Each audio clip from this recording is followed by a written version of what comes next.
the Houthis have attacked more than 70 ships in the past year, creating havoc in global shipping.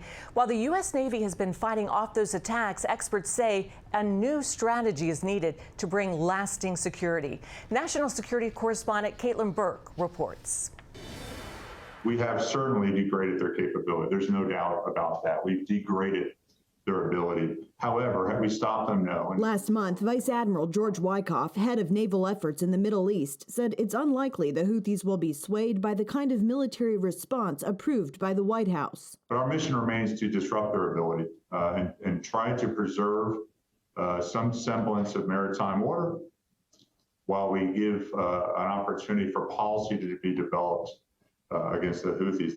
While that discussion goes on, the Iranian proxy group has attacked more than 70 vessels since the war between Israel and Hamas began, claiming to support Palestinians in the Gaza Strip. What the Houthis, really at the behest of the Iranians, learned long ago is that the shipping that goes through the Red Sea it has a global impact. The Heritage Foundation's Brent Sadler, a former Pentagon official, predicts this will only continue without a change in U.S. strategy and rules of engagement. But until you sever their connections to Tehran and at the same time apply more punishing attacks against them, this is going to persist for quite a while, as in fact it has. Wikoff says many ships now bypass the Red Sea, taking a route that adds about 11,000 miles to each trip. Don't get me wrong, it's not an acceptable solution, but we have seen some degree of stabilization where we used to see about 2,000 ships go through the BAM a month, now we see roughly 1,000 ships. Meanwhile, Navy forces find themselves under constant enemy fire for the first time since World War II.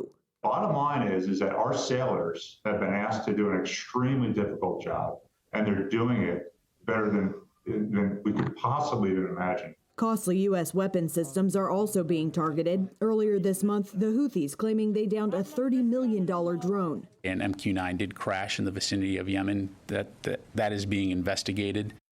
Sadler warns what we're seeing in the Red Sea could also be a sign of what's to come in the Indo-Pacific if the U.S. doesn't change its approach with Beijing.